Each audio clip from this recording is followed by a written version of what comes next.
Cama, aqui pela Rádio Exclusiva FM. Boa tarde, Aníbal, boa tarde, Rony, e boa tarde a todos os ouvintes com os quais eu terei o prazer de conversar. Meu nome é Marcelo, eu sou diretor de uma vertente terapêutica de recuperação para obsessividade compulsiva, que é mais conhecido como tratamento para dependente químico. A Mônica Baldasso, vai se apresentar daqui a pouco, é nossa psicóloga e cuida de uma parte que ela vai falar. Boa tarde, pessoal. Bom, eu sou a Mônica, sou formada pela Unifage, já tem 1 ano que eu estou aqui na clínica com o Marcelo, né? A gente vem desenvolvendo diversos projetos novos aí, né? Com várias tentativas para melhorar essa questão aí com o pessoal que está aqui inserido, né? Como o Marcelo diz, eu trabalho muito o lado lúdico, né? Que isso também traz uma questão de vida, principalmente para pessoas que têm a questão da dependência química, né? Para eles entenderem e lembrarem, né, que pode se viver limpo, né? A Mônica é uma das nossas inovações, né? Nós entramos aí com uma forma diferente de se trabalhar, nós temos a pretensão, o ideal, a visão de fazer um tratamento diferente, de criar uma maneira nova de se tratar a doença obsessividade compulsiva, a doença de dependência química. Quais são as diferenças básicas? Nós temos a Mônica e outros psicólogos que não são especialistas em drogadição, são especialistas em viver bem. Então, elas trazem de maneira lúdica, de maneira alegre, o prazer de viver limpo. Nós temos especialistas, 2 psicólogos especialistas em dependência química, fazem atendimento individual e também aí tratam da doença, tratam um problema, como fazer. Nós temos 2 terapeutas que vão trabalhar a questão da doença também. Nós temos uma antropóloga, acredito eu que ninguém tenha isso, e é justamente por essa maneira diferente de querer tratar, por querer valorizar o ser humano, por querer valorizar a parte boa da vida que cada um tem.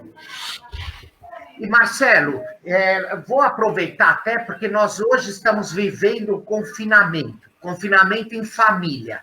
Você acha que hoje é o momento também desse convívio mais assim acirrado entre pais e filhos para identificar se o jovem hoje está com um comportamento diferente? Porque no corre-corre da vida, é lógico, a gente sabe que assim os pais trabalham, os filhos também têm aquela loucura deles, os jovens de escola e tudo mais, só que hoje eles estão podendo ter uma relação muito mais próxima. É o momento de você entender um pouquinho, querer conhecer um pouquinho mais seus filhos a fundo e identificar algum problema? Perfeito, Aníbal.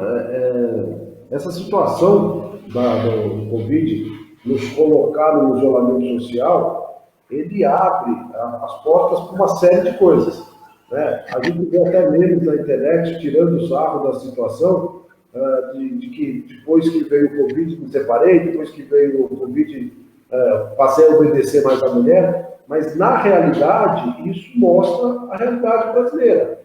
Nós temos a correria do dia a dia, eu acho que quase que todos os países do mundo, mas o Brasil é com certeza um dos que mais tem, né? Muito mais do que a Europa, muito mais do que outros locais, e nós temos uma correria que não nos permite prestar atenção na coisa mais importante da nossa família, da nossa vida, que são os nossos filhos.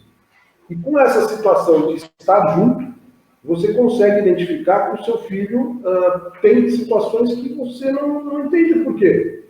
Se ele já está no uso, para ele ficar em casa é muito mais difícil do que para uma pessoa normal. Lógico que ninguém quer ficar em casa, mas se ele está no uso, ele tem a necessidade física e psicológica, que a gente chama de fissura, de sair para buscar.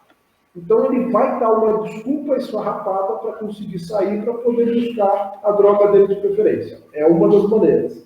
Outra maneira é que o isolamento social por si só já causa um aumento na ansiedade, etc. e tal.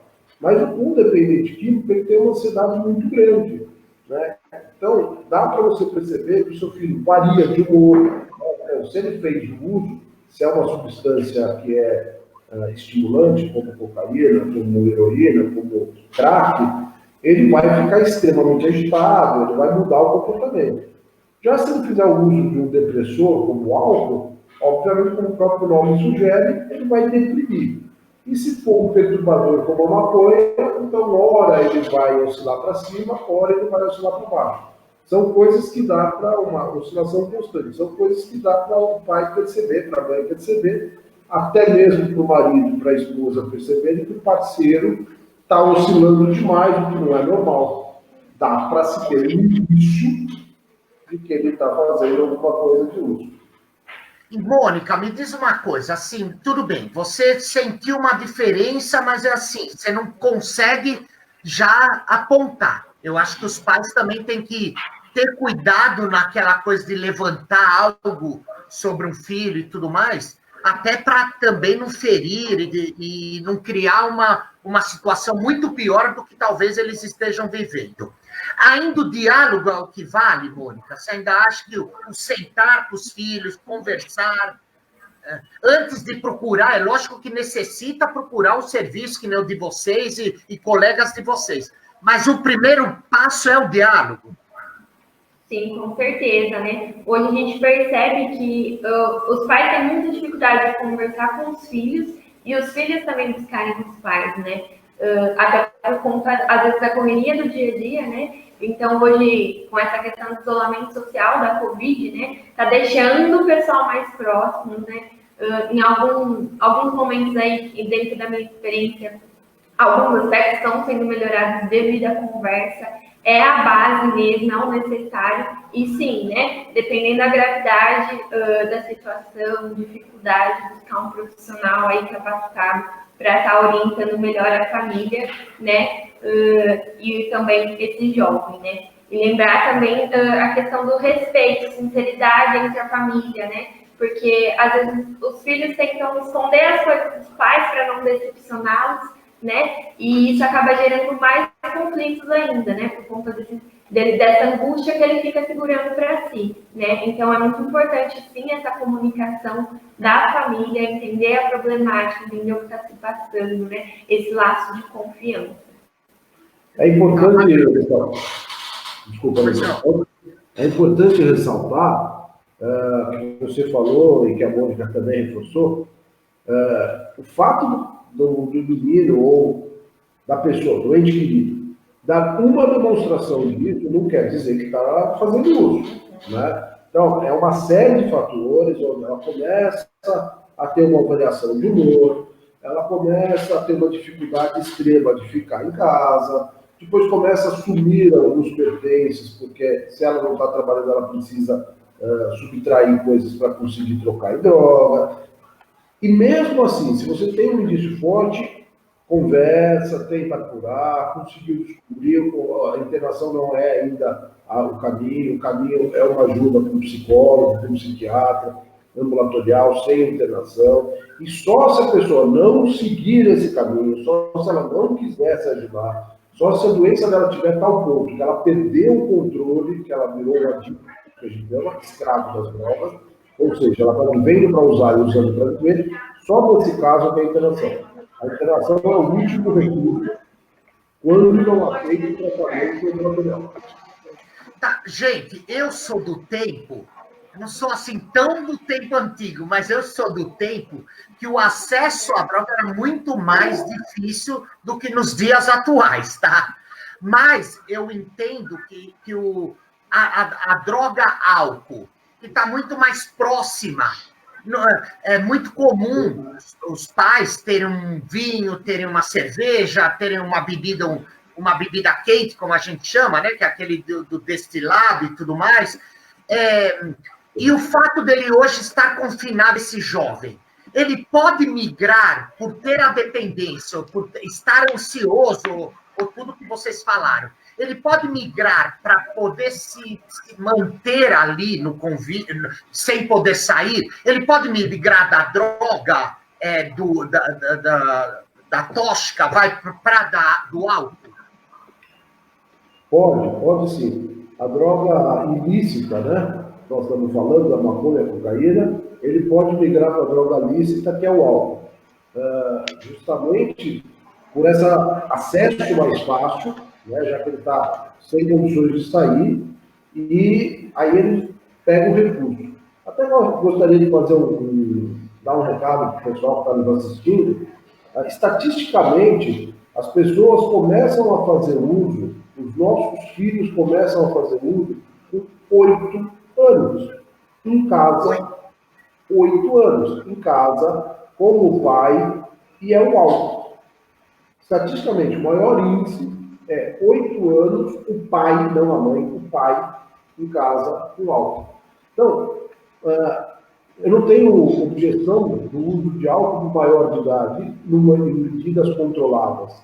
Mas, por favor, vamos tomar cuidado, porque a gente acha que não vai fazer mal, mas o organismo de uma criança é completamente diferente do organismo de um adulto, né? Então, a espuminha da cerveja, mergulhar a chupeta no vinho, fazer aquela sangria que era muito comum, vinho com água para servir para a criança, hoje tem cientificamente provado que é o início de uma dependência química se existir uma predisposição. E como eu vou saber se meu filho tem predisposição?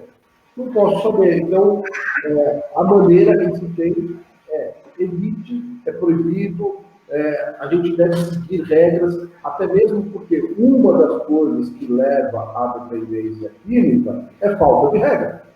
Se você regrar o seu filho, diminui a probabilidade. Se você for extremamente autoritário ou extremamente flexível, extremamente permissivo, você tem um índice maior de dependente químico na família do que se você for uma pessoa que negocia, que estabiliza, que conversa, como você disse, que mostra as dificuldades da vida, mas que aceita as dificuldades da pessoa e até mesmo defeito, né? Nós todos temos defeito. Então, quando eu cobro a perfeição, ou quando eu estou em impressão de por ser pai, eu sou perfeito, eu induzo o meu filho a não se aceitar, porque ele percebe os próprios erros.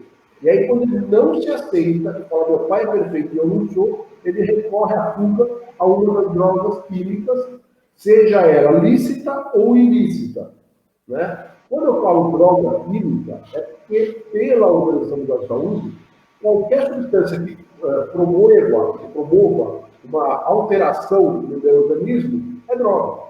Então, se eu tomar 18 litros de água em 1 hora, a água passa a ser considerada uma droga. Ela vai causar alteração no meu organismo. Mas eu me refiro às drogas que são as que alteram o psicológico e o psiquiátrico. Ok. Mônica, socorre a gente. O Marcelo acabou de falar que a gente não pode ser nem tão autoritário e nem tão flexível. Como encontrar esse meio termo aí, Mônica? A gente tem que ser bem neutro em alguns aspectos, né? E eu sempre costumo falar para bastante paciente, a gente trabalhar a questão do autoconhecimento, né? O que de fato é meu e o que é do outro, né? Porque a gente adota, às vezes, muitas questões que é do outro, o problema do outro, né? Então, a questão do pai em si, né?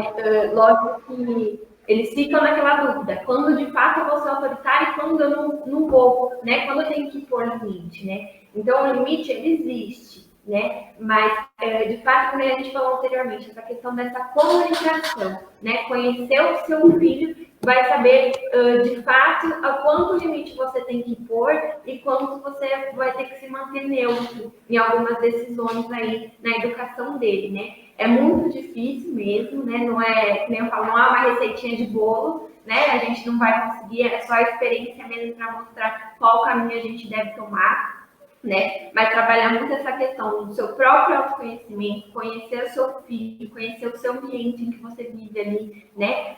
Para que assim você consiga auxiliar ele da melhor maneira possível. Entendi. Agora, para os dois, gente, me diz uma coisa. Me chamou a atenção, como a Marcela há pouco falou, que assim, que os filhos se espelham muito mais naquela coisa da figura masculina do que na figura feminina, na mãe, do que mais no pai do que na mãe. Mas, assim, hoje, público, e mesmo há relatos e dados, onde colocam que a mulherada também está consumidora demais de álcool. Então, isso eu acredito que também vai para dentro das casas e tudo. Mas existe alguma técnica em si para você falar que realmente é mais com o pai do que com a mãe? Marcelo e Mônica, aí eu ponho para os dois até isso. Desculpa, Aníbal, na verdade, o que eu falei foi que, estatisticamente, o início é com o pai, tá? Mas não que eles se espelhem mais no pai, até porque, estatisticamente também, no máximo em 2 anos, ou seja, 2022, as mulheres consumirão mais álcool do que os homens. Isso é um dado que atualmente é extremamente alarmante e extremamente recente, né? Nós estamos falando para 2022. Né? Então, dados assustadores, né? Assustador, perfeito. E sabe o que me chama a atenção, até para os dois, que eu acho que vocês têm mais esse convívio, mas para mim, eu bebo, tá? Socialmente, eu bebo vinho, bebo cerveja, eu não sou muito de destilados. E eu tenho 2 filhos homens, hoje já um com 22, outro com 26.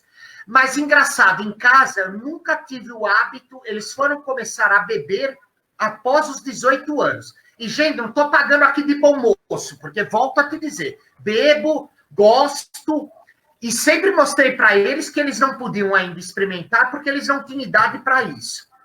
Mas hoje, como o conhecimento, mesmo as drogas, está tão mais aberto, ainda existe essa cultura de molhar o bico da chupeta numa espuminha de cerveja, ou mesmo aquela sangria, que é mais da cultura italiana, né? Aquele negócio do vinho com frutas. Me surpreende. Você vê como eu desconhecia mesmo isso. É perigoso isso. Sim, existe, Adenor, e a seu posicionamento é perfeito. Nós somos um país que é alcoolista. Né? É um país que você faz o batizado do seu filho de 1 ano, você não serve um bolinho de bacalhau, você não serve um bolinho de camarão, porque é caro, mas você serve uma cerveja que tem que ser de marca boa, porque você não vai servir uma porcaria para seus amigos. Né? Então, é um país alcoolista. E nós, eu também consumo álcool, eu não sou um tipo de recuperação, e, portanto, eu posso consumir. Só que consumo, como você falou, muito raramente, muito esporadicamente, em quantidade que não vai me fazer mal.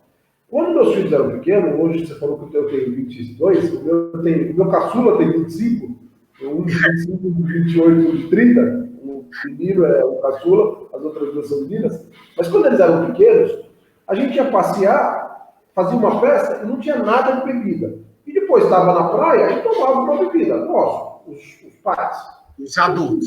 Não, porque eles eram menores. E eles entenderam isso, né? E aí, já teve vez de falar, mas você bebe na frente do seu filho quando eles eram pequenos? Sim. E dá palestra contra a droga? Claro. O álcool em si não é um problema. O problema é o uso desregrado do álcool, né? Então... E Marcelo, agora vamos para o outro lado. A responsabilidade. Nós estamos falando muito da responsabilidade da família. Agora vamos para a responsabilidade política, pública, né? As nossas leis são brandas, ainda são brandas? Você acha que tinha que ter mais rigor? Eu acho que a lei em si não é o problema. Eu acho que cumprir a lei é um problema. Né? Acho que a gente tem um problema muito maior cultural do que propriamente legal. Né? Então, é comum o pessoal falar assim, mas é só maconha. Não é nem droga, é só maconha. Droga ilícita, né? Abertura do caminho para outras drogas, porque a partir do momento que eu rompi com a lei, né, isso me permite partir para outras drogas, é um passo muito maior eu sair do álcool para ir para a maconha do que eu sair da maconha para ir para a cocaína. Porque quando eu saio do álcool, eu permaneço numa droga, porém passa a ser ilícita, né? Quando eu saio do álcool e vou para a maconha. Quando eu saio da maconha e vou para a cocaína, já é ilícito por ilícito. Né? Então é simplesmente um prazer maior. Isso é até interessante falar em prazer, sabe, Aníbal? É fundamental não falar para os filhos que droga é ruim. Droga não é ruim, ela é prazerosa.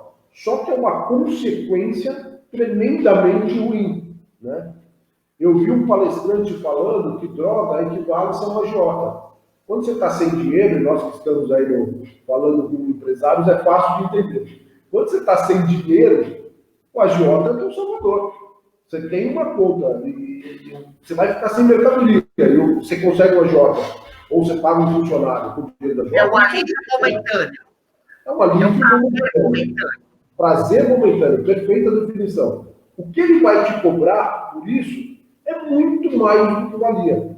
Né? O agiota é caracterizado por cobrar um absurdo.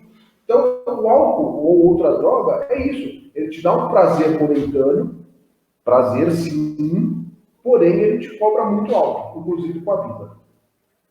Ok. Meninos e menina, eu vou pedir licença para vocês um pouquinho só, porque vai vir agora o vídeo da For Food Print e já já nós voltamos. Muito, muito obrigado. For Food Print, lacres de segurança para delivery. For Food Print, For Food Print, fechou, lacrou. A sua gráfica especializada em lacres e etiquetas, segurança, agilidade, o seu delivery mais qualidade. For Food Print, For Food Print, fechou, lacrou. For Food Print, For Food Print, lacres de segurança para delivery. For Food Print, For Food Print, fechou, lacrou. A sua gráfica especializada em lacres e etiquetas, segurança, agilidade, o seu delivery mais qualidade. For Food Print, For Food Print, fechou, lacrou. For Food Print, For Food Print, lacres de segurança para delivery. For Food Print.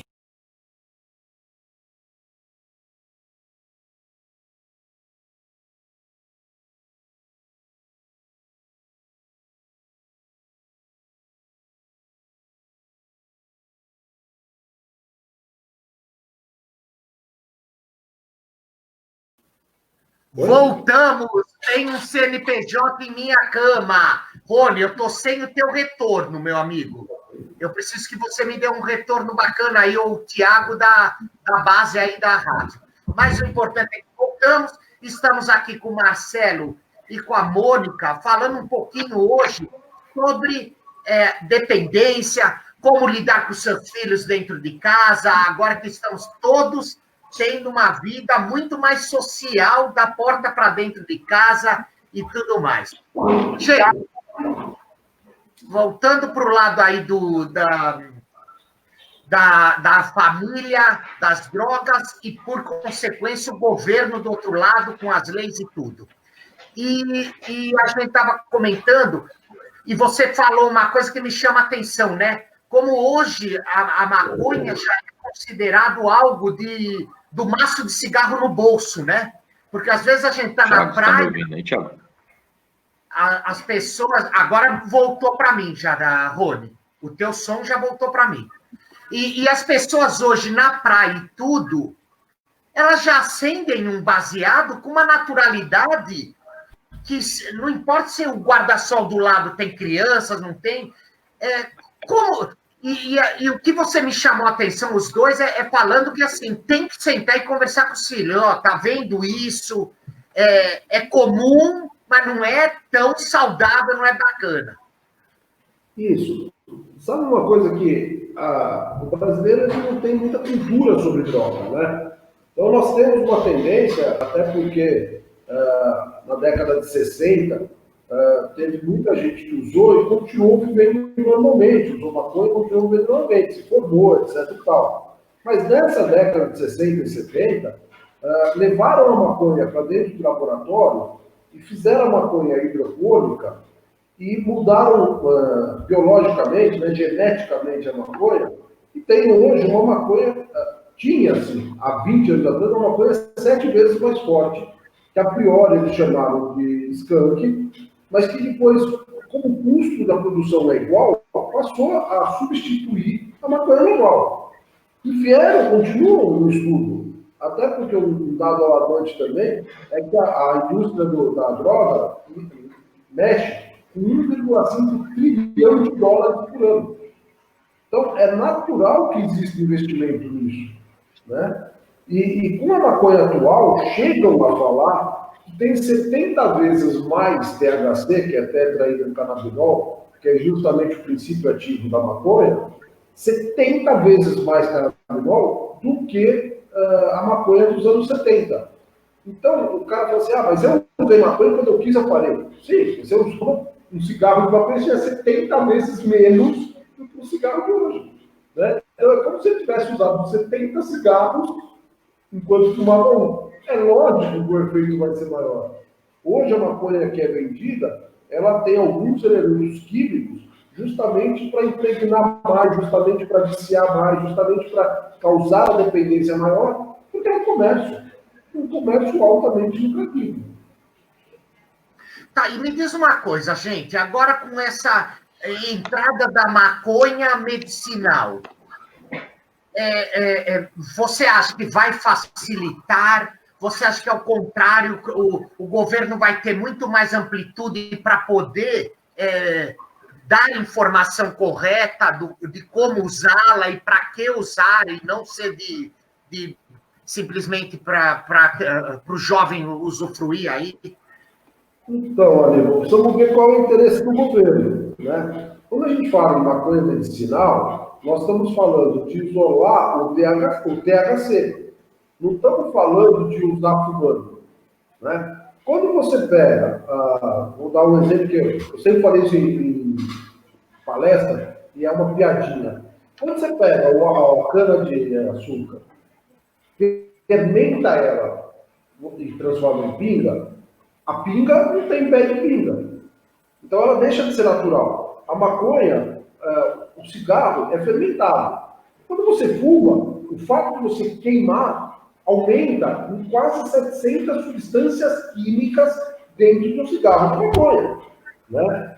Substâncias essas que não estão entre as 4.700 substâncias químicas do cigarro, que também é algo que o pessoal politicamente fala, o cigarro é pior do que a maconha porque ele tem 4.700 substâncias.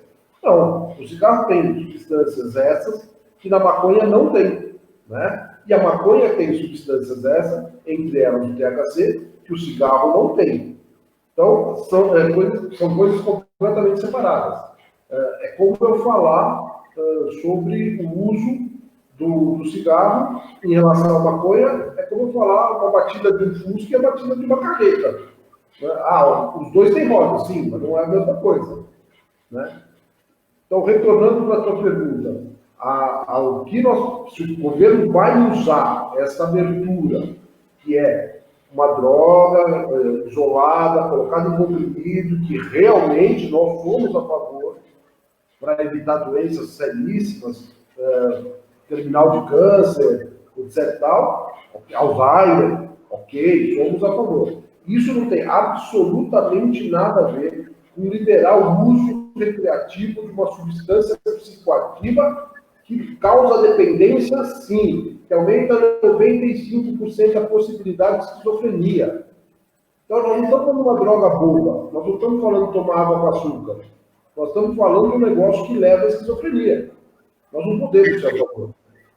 Tá. E me diz uma coisa, agora saindo um pouquinho da criança, do jovem, vamos para o adulto, que talvez hoje é aquilo que você falou, aquele prazer, aquele alívio momentâneo. Hoje não, mas é assim, sabemos que o empresário, o empreendedor, sofre as suas pressões do dia a dia do trabalho. Hoje já se tem casos de que existe a dependência também do adulto por essa pressão que ele encontra, tanto sendo o patrão, né, o dono do seu próprio negócio, como aquele funcionário, aquele colaborador que sofre uma pressão muito grande. Vocês também têm esse lado do trabalhar o psicológico e mostrar que isso é uma fuga, que não vai dar benefício nenhum para o adulto, para esse funcionário, para esse dono da sua empresa? Sim, sim. Nós temos, inclusive, índice relativamente alto de pessoas, principalmente quando estão ligadas aos ramos que têm uma pressão gigante, como banco, como corretora de imóveis, corretora de valores, onde você tem que produzir, você tem que produzir, você tem que produzir. E é comum, nos happy hours da vida, o cara acabar apelando para algum tipo de substância para dar o descanso dele, para dar a fuga daquela realidade. É comum usar cocaína, etc. e tal, nessa hora. Comum, obviamente errado, e obviamente com consequências terríveis. Entre outras coisas que nós temos uma coach que vai justamente mostrar, né, que vai justamente fomentar as qualidades da pessoa, para que ela volte para a sociedade inserida, conseguindo valorizar os pontos positivos da vida dela, inclusive da vida profissional dela, que vai tentar apresentar a solução, ou levar a pessoa a concluir a solução dos defeitos que ela tem, das deficiências que ela tem, para que quando ela volte para a sociedade, ela volte de uma maneira muito mais equilibrada, né? Nós temos esse serviço de coach que nos primeiros meses, onde a pessoa está fazendo desintoxicação, ela não vai passar, ela vai passar para a reunião em conjunto, mas não vai passar para o individual. Mas quando ela parte para a parte final do tratamento, ela chega a ter consultas semanais justamente para desenvolver esse lado de como buscar. Quando eu saio daqui, eu vou fazer o quê? Né? Então, eu sou um empresário, eu precisei me internar, ok, me tratei, agora eu não quero mais usar droga, mas eu preciso voltar para a vida. E se ele voltar para o mesmo ciclo, da mesma maneira que ele entrou, é uma questão de tempo que ele vai recair. Então ele precisa voltar de uma maneira percebendo o que levou, o que foi a insatisfação. Porque não são más pessoas, muito pelo contrário. Trabalhar com obsessivo compulsivo é um privilégio. São pessoas que, quando estão bem, são maravilhosas. São pessoas que, quando estão bem, são excelente pai, excelente marido, excelente filho, excelente esposa, excelente empregado. É difícil ter um chão de fábrica.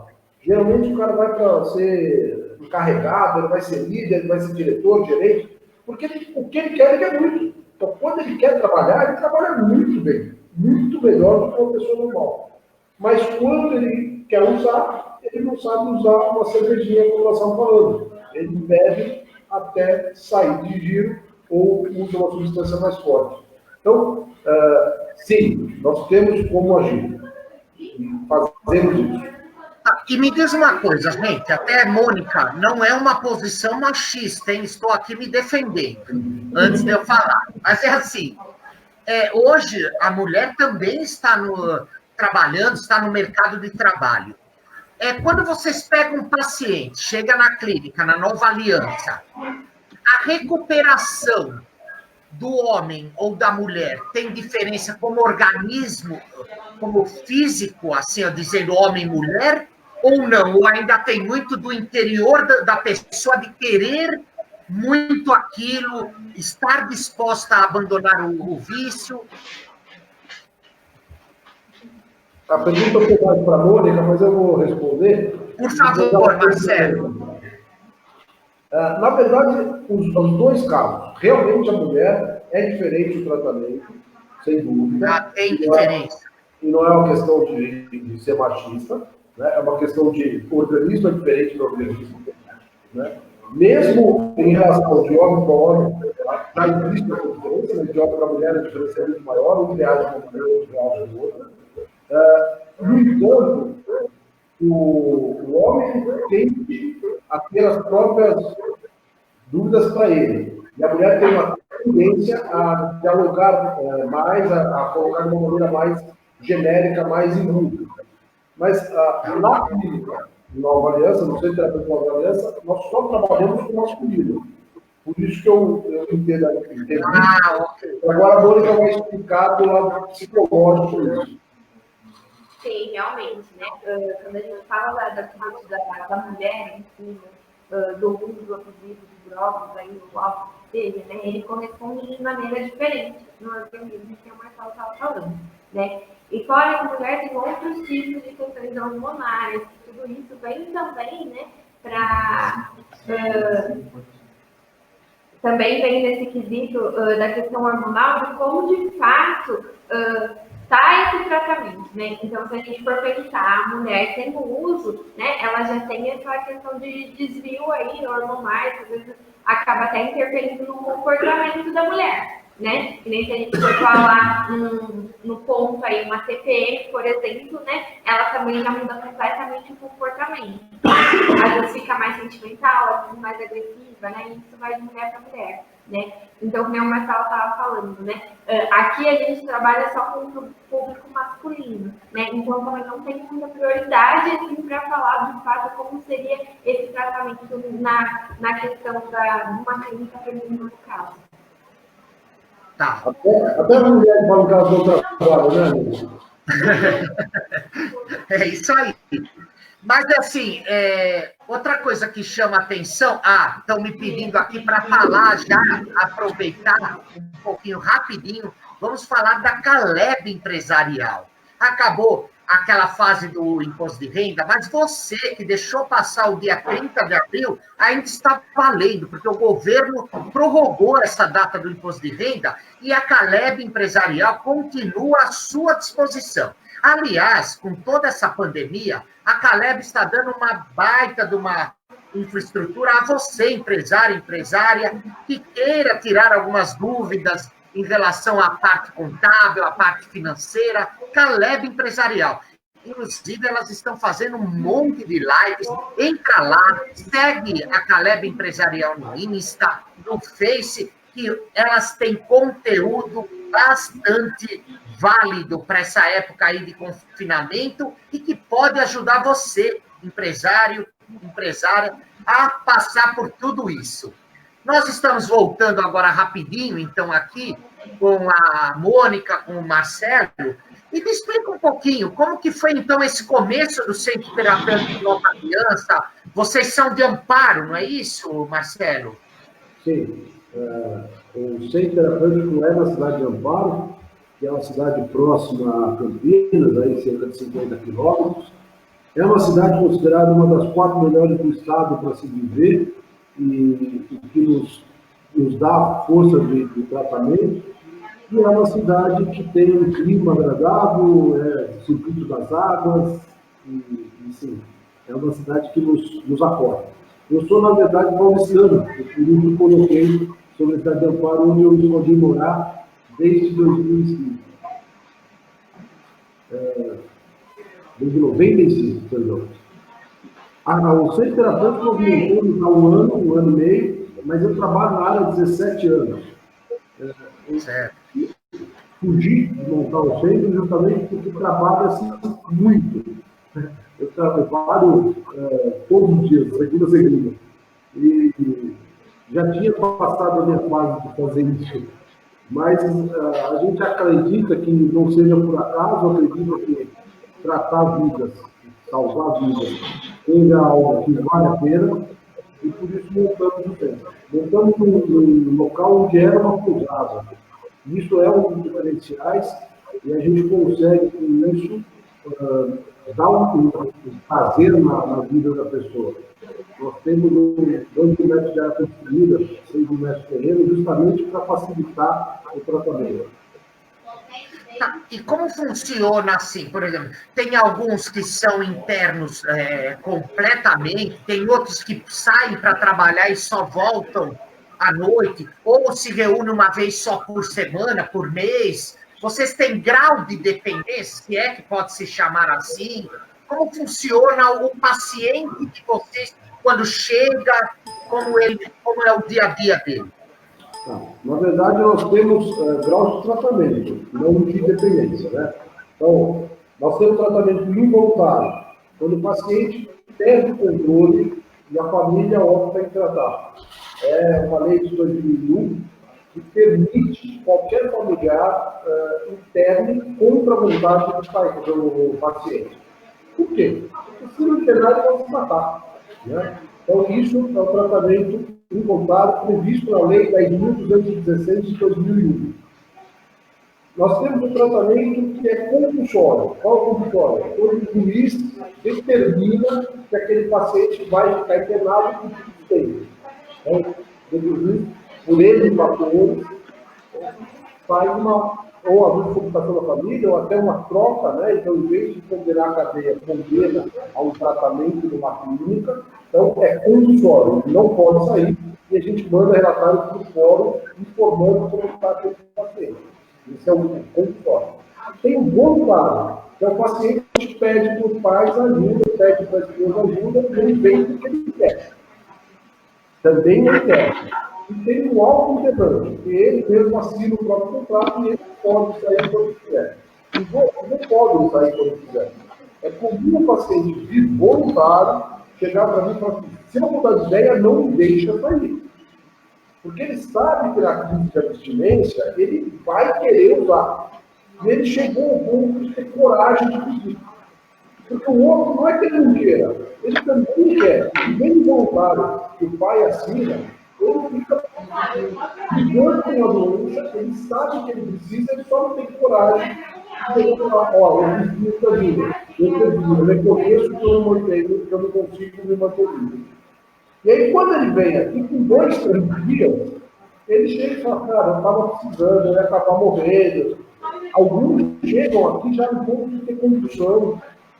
Então, tem convulsão por causa do uso de drogas, e mesmo assim não tem coragem de pedir ajuda para a família e reconhecer que pegou no fundo de coisa.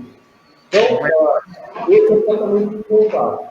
O tratamento de voluntário, não na época de Covid, talvez nós não estamos fazendo no laboratório, para evitar a entrada de pessoas que venham para se tratar por um dia. Algum laboratório é possível aqui. O paciente vem uma vez por semana, uma vez a cada 15 dias, faz toque psicológico, todos os nossos pacientes, quando chegam, fazem toque psicológico, para confirmar o uso, mesmo que ele esteja falando em uso, a gente faz o teste, confirma tecnicamente falando, está registrado que ele chegou aqui, tendo o uso no máximo de 10 dias daquela substância A, B, C, né? Então, no ambulatorial, faz o psicológico, passa por uma psicóloga, assiste as reuniões, nós temos 4 reuniões no dia, faz a refeição e no final do dia vai embora. Esse é o ambulatorial. Ele precisa estar vivo, ele precisa já ter se tratado, ele precisa confirmar o psicológico que ele efetivamente está vivo. E aí ele convive por um dia, às vezes 2 dias, às vezes uma semana, já teve caso, pediu 10 dias de internação, estava ali, só queria se manter vivo. Então faz um ambulatorial, porque ele não ficou interno. Perfeito. Sempre tem internação. Então eu tento me tratar com psicólogo, psiquiatra, não deu certo. Eu tento me tratar no CAPS da cidade, não deu certo. Eu continuo recaindo, eu continuo, fico 2, 3, 5, 10 dias sem, mas depois eu volto ao uso e eu me entrego, eu me prejudico, e tomo prejuízo financeiro, tomo prejuízo, perco amigos, perco família. Então, essa é a hora de internar. Se é você que reconhece isso, pede ajuda. Pode pedir diretamente na clínica, pode pedir para seus familiares. Se é você que está vendo o teu familiar, teu filho, tua mãe, teu pai, teu esposo, entrando nesse ciclo, entrando nesse loop, ajude, mesmo contra a vontade. Fique Marcelo, sim. Dá licença, deixa eu abrir um parênteses, porque até foi muito bacana, foi a Rosana Faria que fez essa pergunta para vocês. E assim, pegando carona na pergunta da Rosana, que o Rony colocou, a negação do vício também é muito comum. É mais fácil os parentes entenderem que aquela pessoa está dependente do que o próprio dependente bater no peito e falar, não, eu preciso de ajuda. Principalmente, não sei se é porque é um convívio mais comum, né? Se é que pode se chamar isso de ser algo comum, mas é assim, o cara bebe, dá show em festa, estraga a festa, mas ele nunca reconhece que aquilo lá ele é um doente. Ele sempre acha, eu extrapolei, vocês exageraram. A pessoa também, é mais fácil os outros enxergarem, convencer é que é o mais difícil? Isso. É muito mais fácil os outros enxergarem, e como convencer é mais difícil que a lei, a princípio de lei é você fazer aquilo que a sociedade precisa, né? Você legaliza, você uniformiza algo que já acontece que é necessário.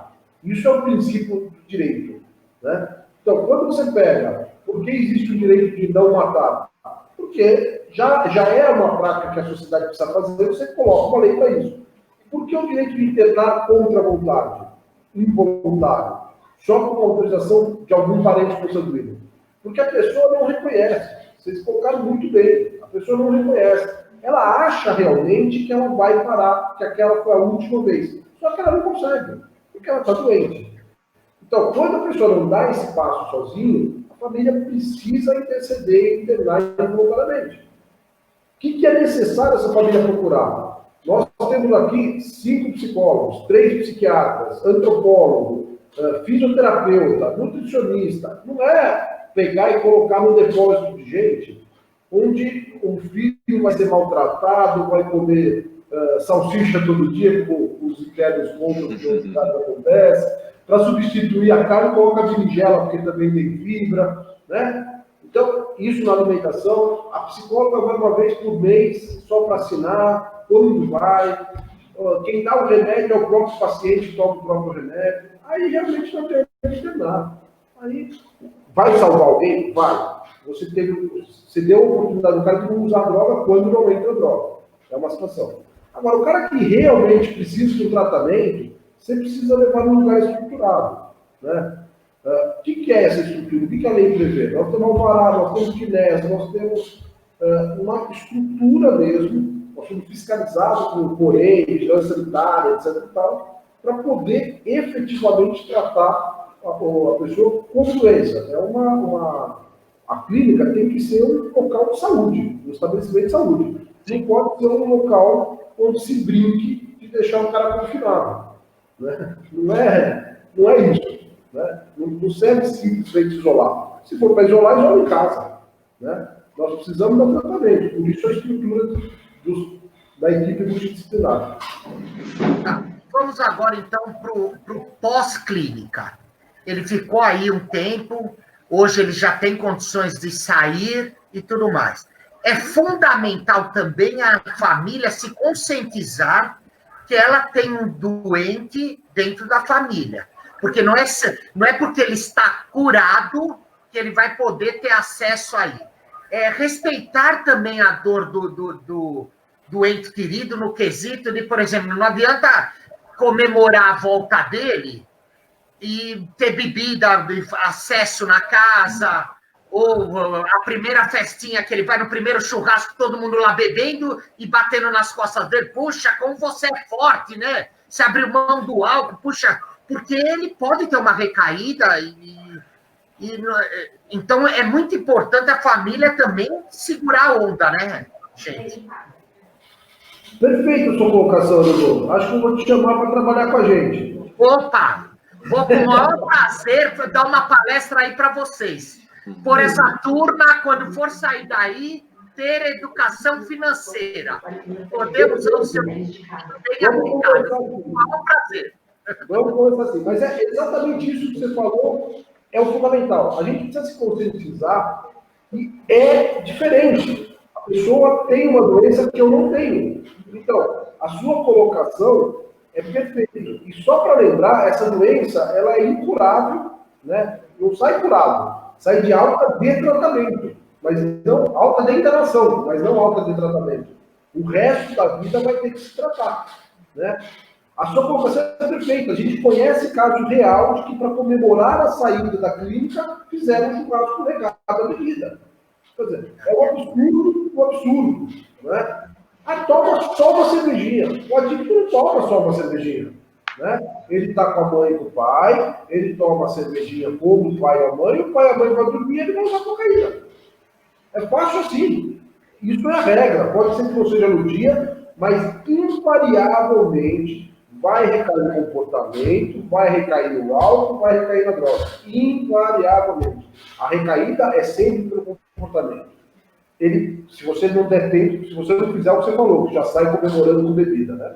Mas se você der tempo, se a pessoa for recair, ela começa a deixar de arrumar as coisas, deixa de respeitar as regras da casa, depois ela toma uma cervejinha, depois ela toma só uma cachaçinha e depois ela usa a droga de preferência, cocaína, maconha, seja lá qual for a droga. Então, o que você colocou é fundamental. Existe um negócio que é gratuito, que chama amor exigente. Amor exigente é fantástico, é um jeito da pessoa, da família entender como lidar com o doente, né? Que pode ser produtivo, pode passar 30 anos, 40 anos, 50 anos, ele é um adicto em recuperação. Ele precisa ter alguns cuidados, algumas regras, diferentes de quem não é obsessivo compulsivo, de quem não experimentou. Então, sou obsessivo compulsivo, usei droga durante um tempo, parei, estou há 20 anos livre, posso tomar uma cerveja? Não. Não pode. Ah, vou tomar só uma cerveja. Não vai. Né? Você vai no cérebro. E as recomendações, que nem vocês têm também a abertura de dar também essa informação, não só para o paciente, mas para os familiares, para aquele que ele vai conviver mais o dia a dia. É de bom tom o ex-dependente também mudar o lado social dele? Evitar aqueles velhos amigos que vão, pelo contrário, vão falar, não, é o que você falou, só um copo, é só um cigarrinho, é só isso, é só, e acaba a pessoa se perdendo tudo de novo, porque... Sim, é recomendado mudança de hábitos locais e pessoas. Né? É o que a gente chama de evite. Né? Então, se você fazia uso, às vezes coisas até bobas, você fazia uso sempre de uma varanda. Então, não vá nessa varanda, porque essa varanda vai te remeter à memória eufórica dos momentos que você teve, que, como nós já falamos aqui no programa, é prazeroso, e isso vai fazer com que você queira novamente o prazer. Né? Então, evite o lugar. Né? Existe a mudança geográfica, que às vezes é necessário. Né? Nem todo mundo recomenda, mas às vezes é necessário. O cara faz uso do lado da biqueira que ele compra, ele mora do lado ali, e ele tem os amigos dele por ali. Às vezes é mais fácil, em vez dele conseguir vencer a dificuldade da biqueira, a dificuldade do amigo, a dificuldade da casa, a dificuldade, ele mudar para outro lugar. Né? Às vezes, é recomendado. E só para você ter uma ideia como nos preocupa isso e os familiares, nós temos no nosso site um apoio ao familiar, que é gratuito, e que não é necessário ser familiar internado. Né? Tá disponível para quem precisar, para o familiar que precisar, ele vai ter acesso aos terapeutas, vai conversar com os terapeutas, vai conversar com os nossos psicólogos, e vai ter um acompanhamento para ver como lidar com a família, como lidar com o paciente, o adicto, para poder auxiliá-lo. Às vezes, até mesmo auxiliá-lo antes de começar a fazer uso, ou antes de virar uma adicção, antes de virar uma doença, né?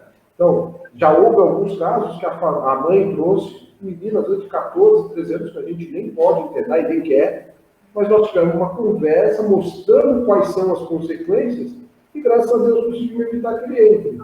Então, esse apoio familiar está à disposição no site e, com certeza, quem precisar vai ser um prazer de ajudar.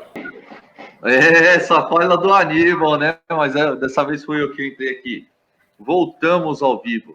E então, mais uma pergunta aqui da Márcia Garcia. Ela, na verdade, quer que a gente explore um pouco mais essa questão que ficou com algumas dúvidas aqui. De quando é que realmente... Quais são o que acontece quando eu preciso internar? Porque ela ficou com uma dúvida, você comentou algumas coisas de convívio social, mas tem algumas pessoas que elas já têm esse convívio um pouco mais restrito. Então, isso é um pouco mais difícil, talvez, de identificar. Tem alguns outros sinais que a gente pode falar sobre quando é a hora da gente, de repente, começar a procurar uma ajuda profissional para isso? Existe uma série de jeitos, né? Quando a pessoa está bem no começo do uso, por exemplo, da maconha, é comum ela tomar um cuidado absurdo, chegar em casa, lava a mão, antes de chegar em casa, lava a mão, escova dente, lava rosto. Mas depois de pouco tempo, ela já começa a chegar em casa, se você der um abraço de pai nela e sentir o cheiro, você já vai sentir o cheiro de maconha. É uma característica. né? Começa a ter furinhos na boca porque a semente da maconha cai. Se estiver usando outra coisa, começa a estar o tempo dentro do nariz correndo, se for cocaína, né? Que a cocaína é cheirada, dedo queimado, se for crack. Então, esse tipo de característica já é de um uso um pouco maior, mas que muitas vezes a família, mesmo assim, não enxerga. Porque enxergar no próprio caso é muito mais difícil do que enxergar o do vizinho. É muito mais difícil. Isso é verdade. Anda na carteira com seda, né? Às vezes com um guardanapinho desses que o lanchonete tem, não usa para enrolar a maconha, se você não usa. Né? Não fuma, mas anda com o isqueiro, porque fuma assim, a maconha ou crack. Então, e a pessoa começa a dar indícios mesmo. Eu conheço o caso de ter ido buscar a pessoa na casa dela, uma casa muito bonita, e com uma latinha de refrigerante lá, amassada com furinho em cima, que era um usuário de crack. E quando ele perguntou quem te mandou aqui, eu falei, você. Porque se você me deixa uma lata de crack numa casa extremamente arrumada como a sua, é porque você está pedindo para sua mãe, pelo amor de Deus, para interceder e te internar. Né? É evidente que é uma forma de dar indício. Então, quando o paciente não, porque ele ainda não é paciente, mas o usuário, ele começa a dar demonstrações de que ele precisa de ajuda. Tanto irritabilidade, quanto não aceitar andar junto com os pais, quanto mudar o comportamento. Tem pessoas que são extremamente tímidas, como você falou, mas elas passam a ser muito extrovertidas. Né? Então, de uma hora, hoje eu estou extremamente tímido. Daqui 2 horas eu estou extremamente fácil de conversar. É uma mudança de comportamento que pode ser esse tipo de coisa. É uma mudança muito brusca de comportamento, né? De como ela se comporta e como ela está se comportando após o uso. Ou pede dinheiro constantemente, né? É um gasto absurdo, ou começa a sumir coisas. Então trabalha, tem um bom salário, nós temos um caso de médico internado, nós temos um caso de engenheiro internado. O cara tem um bom salário, mas as coisas na vida dele não dão certo, ele está sem dinheiro. Ele gasta de uma maneira desregrada em droga. Sai de jaqueta, tênis, sempre assaltado. Né? A gente sabe que existe uma violência no nosso país. Mas mesmo o cara ser assaltado toda vez que ele sai à noite, e voltar sem celular, sem tênis e sem jaqueta, obviamente esse cara não está sendo assaltado, né? Ele está trocando justamente para manter o vício dele. Então, são indícios mesmo que ele começa a dar o cheiro, o jeito, o olho vermelho, o nariz correndo, furo na roupa, falta de dinheiro. Tudo isso são indícios de que ele está fazendo uso. Alteração de humor. Entendi. Nessa hora, você conversar e a pessoa não aceitar ajuda da ambulatorial, seja CAP, seja um psicólogo ou um psiquiatra, a solução é internato involuntário. Procure uma boa clínica, veja realmente se tem a estrutura de profissionais que é necessária. Positivo, a própria clínica geralmente dispõe do transporte, que a gente chama de resgate, vai na casa, busca a pessoa, traz a pessoa, geralmente conversando, se for necessário, segura e traz, e faz o tratamento involuntário. É essa hora de internar, quando a pessoa realmente perdeu as condições de viver em sociedade. Mais alguma pergunta? Quer complementar, Aníbal? Pode complementar. Não. Na verdade, você estava falando, só você pôs o nome da pessoa. Eu achei interessante que, assim, ainda tem muita gente, por mais que a informação está chegando cada vez mais nas casas das pessoas e tudo mais, não é informação que falta, eu acho que é a negação que é muito forte, né? As pessoas relutam em assumir que tem um parente, que tem um filho, uma pessoa muito próxima, uma pessoa que a gente ama com esse vício. Isso é triste, mas eu acho que, assim, assumir esse lado da certeza, eu acho que ajuda demais como é que fala?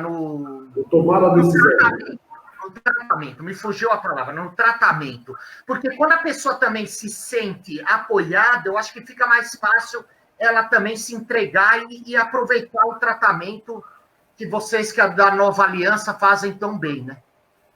Exato. Existem duas situações básicas. Uma é a codependência, que é essa dificuldade de tomar a atitude certa por causa do amor, né? Então, existe caso que o pai vai comprar droga para o filho não correr o risco de ser preso, né? Então, isso chama-se codependência, é uma doença e a gente vê isso constantemente.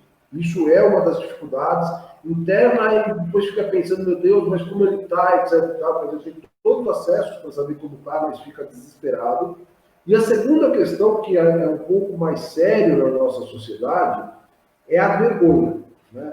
A doença psiquiátrica e a doença de droga-adição, que são correlatas, é mal vista pela sociedade, é discriminada pela sociedade.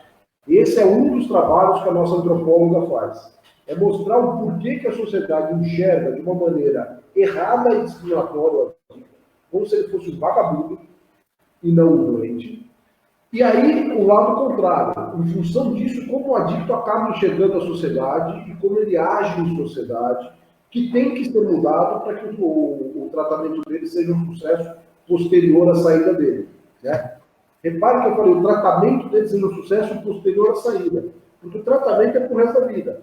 A internação faz o tempo de tratamento aqui, mas ele continua pro resto da vida. Então, é necessária essa mudança.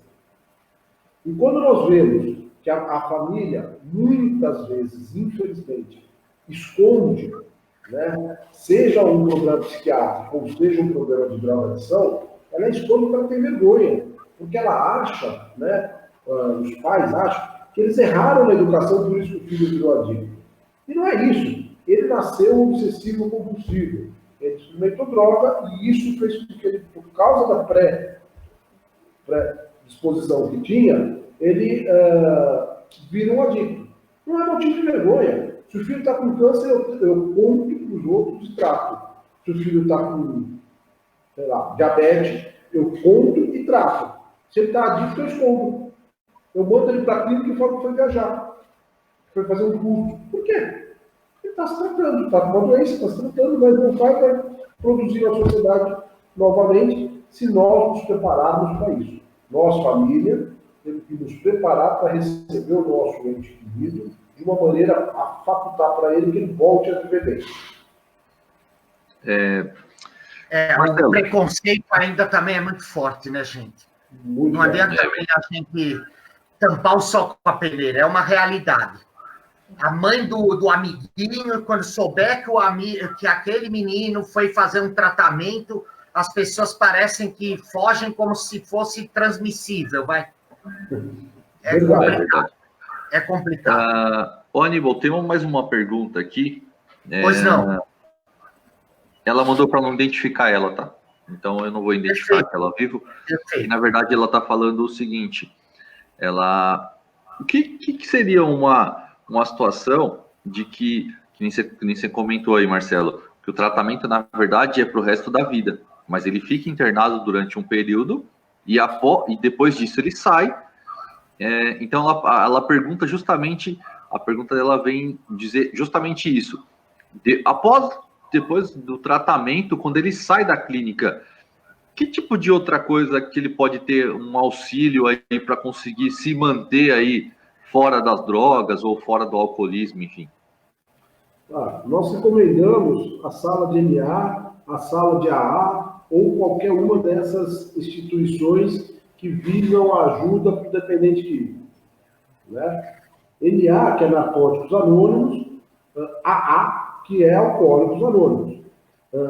O nosso tratamento é baseado em terapia cognitiva comportamental, mas também em 12 passos. 12 passos é a base do AA, que veio em 1920, mais ou menos, duas pessoas criaram e aí adaptaram, Bill e Bob, né? Adaptaram para o NA. Também tem os 12 passos de NA.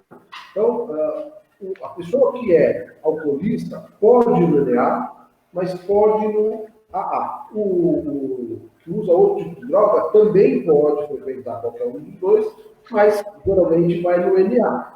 Né? Então, isso dá uma base. A outra base é a individualidade. Nós não defendemos uma religião, nós somos bastante ecumênicos e acreditamos que a recuperação ou a vida, mesmo para quem nunca teve uso, depende de ter a crença em um poder superior, que cada um chama de uma coisa. Um chama de Deus, outros de Jeová, outros de Buda, outros de Cadu.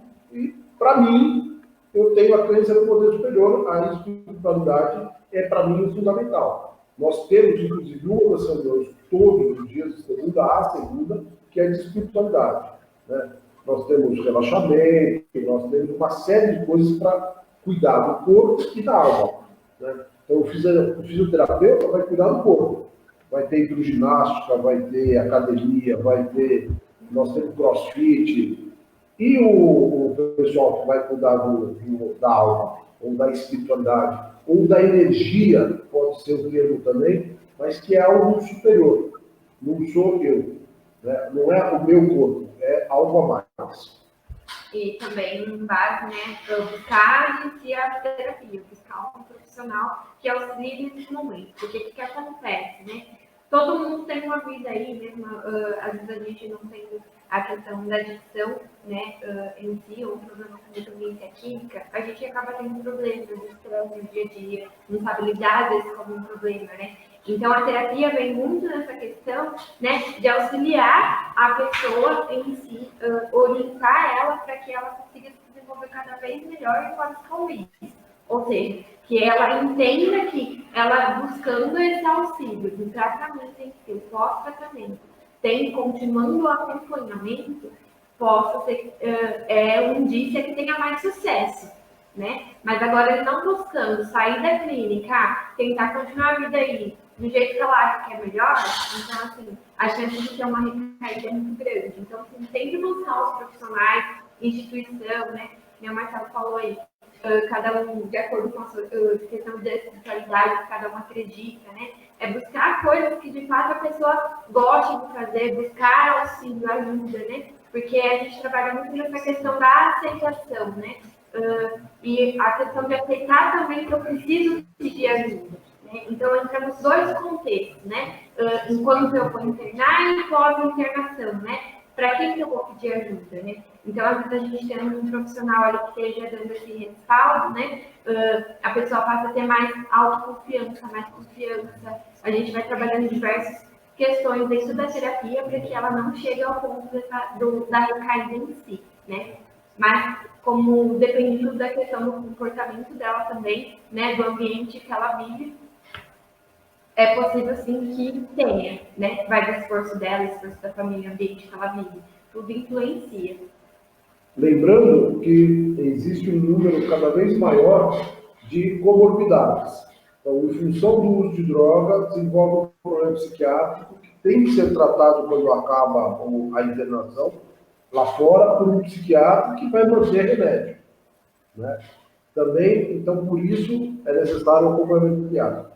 E só para dar uma passagem, a adicção é justamente quando você estreita as coisas que você faz. Então você deixa de fazer outras coisas para ir restringindo ao uso. Como já falei, para de viver, só vive para usar, só usa para viver. O tratamento é o oposto disso. É você ir ampliando a sua busca. Então você volta a estudar, você volta a trabalhar, você volta a ter um hobby, você se dedica a esporte, você volta para uma igreja, você volta a premiar. Por todas essas coisas, você vai ampliando o seu leque, de tal maneira que a sua vida fique estabelecida em cima de pilares, fica estabelecida em cima de um patamar onde você só busca a melhora. É fundamental que você entenda que vale a pena viver. E por isso que a gente defende um tratamento diferenciado, onde a pessoa tenha o prazer de viver limpo. Né? Eu não posso tratar mal como ele já era tratado. Eu tenho que tratar muito bem, de tal maneira que ele perceba que vale a pena ficar limpo, que vale a pena viver limpo, que vale a pena produzir para a nossa sociedade. A nossa vida é maravilhosa, o nosso país é fantástico. E a pessoa, em vez de aproveitar tudo isso, pessoas de boa família, de boa índole, começam a se enfiar dentro de casa. É interessante a gente ver que com o Covid está havendo um isolamento social obrigatório, imposto pelo governo, que dá toda essa discórdia, se é justo, não é justo, é permitido, não é permitido. Isolamento esse que é imposto. No entanto, o adicto se impõe, né? No uso, ele vai se restringindo, ele vai perdendo contato com os demais, e o Covid mostra que você estando restrito dessa maneira, aumenta a violência na sociedade, aumenta a insatisfação, aumenta a depressão. Imagine que isso o adicto faz por conta própria. Então, olha o quanto é importante a gente, quando vê que o ente querido está se isolando, interromper esse processo mesmo que seja de uma maneira autoritária, né, ou imposta, para que não deixe que ele. O índice de violência em casa, o índice de suicídio, de depressão, vem aumentando em função dessa reclusão social que o Covid está impondo para nós. Por analogia, imagine uma pessoa que vem fazendo isso sem ser obrigatório, mas há anos. Ele vem se isolando, ele vem se excluindo. É óbvio que a depressão dele vai cada vez piorar. Então, é necessário interromper. Perfeito. É isso aí. E me diz uma coisa, assim, trabalhar a conscientização. Eu vejo, eu tinha meus filhos pequenos, eu lembro que até militares foram na escola deles com um projeto, se não me engano, era ProERD. Vocês também fazem essa conscientização em escolas? Sim, nós fazemos, nós temos inclusive no site que as palestras são gratuitas em qualquer local que abra a possibilidade da gente fazer a palestra.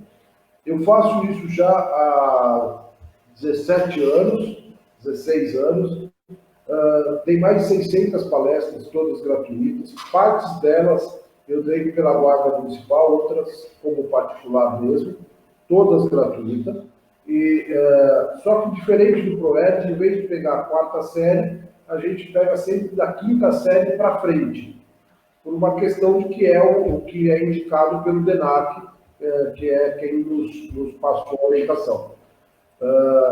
Já fizemos palestra em faculdade, já fizemos palestra dentro de escolas, nós já fizemos palestra em feira de CIPA, feira de segurança, enfim. Aonde tiver alguém disposto a ouvir sobre como combater as drogas, nós estamos dispostos a falar. Guarda Municipal, Guarda Mirim, já fizemos palestra, aonde tiver a oportunidade, nós estamos. Atualmente, nós estamos parados por causa do Covid, mas, inclusive, estamos com um projeto, já tinha até sido marcado para abril, foi, obviamente, prorrogado por causa do Covid, em 2 escolas de Osasco, nós estamos em Amparo, mesmo assim, 2 escolas de Osasco estavam nos recebendo, nós iríamos fazer palestras e depois rodas, com argumentação, mostrando o caminho, mostrando e oferecendo ajuda para quem estivesse precisando, totalmente gratuito.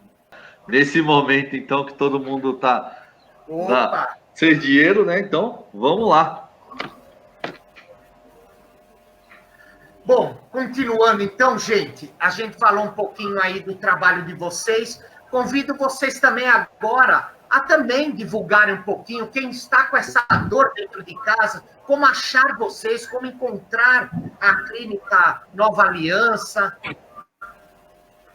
Então, nós temos aí no site www.ctnovaalianca.com.br. Nós temos o celular 011 99770 2567. 011 99770 2567. Fixo 19 3808 6640. 19 3808 6640. Todos os telefones têm WhatsApp. Então, dá para entrar em contato com a gente de diversas maneiras. No nosso site, nós temos lá um local que você, assim que abre o site, você já visualiza foto, equipe, cada um dos profissionais, e você tem um local que, se você preencher o teu telefone e o teu nome, a gente entra em contato, via de regra, dentro de 1 ou 2 horas no máximo, nós estamos retornando esse contato para que você possa colocar a sua situação para que a gente possa fazer uma triagem. Se é necessário, se não é necessário uma internação, se a gente recomenda algum psiquiatra, algum psicólogo, ou se é necessário internação, como que faríamos, se for preciso agendar para que vá buscar. É sempre possível vocês fazerem uma visita antes da clínica para conhecer de dentro como é que funciona, para conhecer pessoalmente como é que funciona. Enfim, é isso. www.ctnovaalianca.com.br. É isso aí. E, gente, agora vamos dar um ar de missão cumprida, né? Me fala, tem um case aí de um empresário que às vezes chegou aí debilitado, conseguiu se reencontrar e voltou para sua empresa e retomou os seus afazeres e hoje está aí com a empresa a 1.000 por hora. Conta um pouquinho aí de boas notícias. Opa, tem sim. Nós temos vários casos, inclusive de empresário aqui da região que estava já indo para falência porque gastava, não é que não vendesse, mas gastava tudo que vendia mais um pouco e que está trabalhando, inclusive é parceiro nosso, de vez em quando, uma vez por semana, vem nos visitar, não agora na época do corona, mas vem nos visitar, não é fazer tratamento não, é dar o testemunho dele, é ajudar com a gente porque ficou amigo. Nós temos casos, inclusive, que trabalham aqui na clínica, que eu fui fazer a internação dele há tempos atrás e que hoje é um dos funcionários nossos que estão aqui dentro, que estão vivendo, que estão produzindo. Nós temos casos de médico, como eu já falei, de psicólogo, arquiteto, engenheiro, enfim. Tem funcionário público, mais de um, que nós já tratamos e que hoje estão bem. Mas empresário, com certeza, né? Porque hoje no Brasil, ser empresário é muito difícil, né? O governo, em vez de ajudar, atrapalha. Então, a gente sabe que o empresário bem intencionado tem dificuldade. Imagine se ele tiver bem intencionado, mas com uma doença que facilita ele a não tomar o cuidado de manter o dinheiro dele separado do dinheiro da empresa, né? Que nós, como empresários, sabemos que é extremamente necessário. Enfim, temos casos de pessoas recuperando, mas fazendo a ressalva que é pessoas recuperando em tratamento pro resto da vida, né? Nós temos a preocupação de colocar essa situação para que a pessoa entenda que ela não pode, porque ela está bem, porque ela passou a ser um exemplo na sociedade, para que ela refez a estrutura e aí começa a entrar dinheiro, ela fala, agora eu vou comemorar. Comemore. Viajando, passeando com os amigos, fazendo esporte, indo numa igreja, mas não comemore com substância psicoativa, porque com certeza o preço dela é caro demais. Não preço financeiro. Perda para o nosso convívio, que é o caso do Marcelo, da Mônica. Nós procuramos aqui colocar sempre o lado leve da coisa, né? Como é a pessoa se tratar, a pessoa se curar, mas a gente sabe o que o Marcelo, que a Mônica se dedicam, como eles devem se doar 24 horas no dia para realmente lutar com essa tristeza, né, dos familiares, daquela pessoa que muitas vezes a gente fala, não, você vai para um tratamento. Mas não, a gente entende que tem aquelas pessoas que são agressivas, que muitas vezes mordem, que muitas vezes querem fugir. Então, a atenção deles, a responsabilidade deles é muito grande. Então, o Marcelo chamou a atenção, que ele falou uma hora aí, que assim, é tratamento para a vida toda. Eu não levo por esse lado. Nesse ponto, eu vou discordar dos meus convidados. O tratamento acaba quando eles saem daquele portão, onde missão cumprida do Marcelo e da Mônica, que entregaram de coração, de bandeja para eles. Dali para frente, não é mais tratamento, é força de vontade. Gente, vocês têm que entender que vocês têm uma doença, que se vocês voltarem ao consumo, vocês vão ficar doentes de novo. Então, é assim, se respeitem, valorizem a vida que Deus, que o papai e mamãe de vocês deram para vocês, e acreditem que o Marcelo e a Mônica entregaram tempo da vida deles. Eu acho que é o que a gente tem de mais sagrado e mais importante, os dois estão aí numa luta, enxugando o gelo, muitas vezes, com muitos pacientes, mas eu tenho certeza que eles não desistem, que eles estão na luta constante, porque eles acreditam que você pode sim, com força de vontade, sair disso. Gente, se você nasceu com isso, aprenda a conviver com isso e encare, como o Marcelo, como a Mônica mesmo falaram, encare como um tratamento de quimioterapia, encare como o diabético injeta insulina todos os dias na sua veia, e vocês vão, no momento que vocês se aceitarem, vai ser muito mais fácil lidar com o tratamento e lidar com a força de vontade. O tratamento entrega para a Nova Aliança e eles vão ter o maior carinho. Meus amigos, muito obrigado pelo contato de vocês, por vocês terem doado o tempo de vocês aí. O combinado era ficar 1 hora, ficaram 2. E assim, são sempre muito bem recebidos. E o dia que eu for para Amparo, o café é por conta de vocês. Eu vou bater aí na clínica. Faço questão de receber, sempre que você precisar, estamos às ordens. E quando quiser qualquer outro assunto, estou à disposição. Obrigado, gente. Fiquem com Deus e parabéns pelo carinho que vocês atendem o paciente de vocês e a maneira como vocês encaram como uma luta essa conquista da vida de novo de cada pessoa que bate na porta de vocês. Tá bom? Muito obrigado, Rony. Mais uma vez, um abração. Fica com Deus. Pessoal, que Deus continue abençoando, dando muita saúde para vocês. Amém. Obrigado. Obrigada. Obrigado.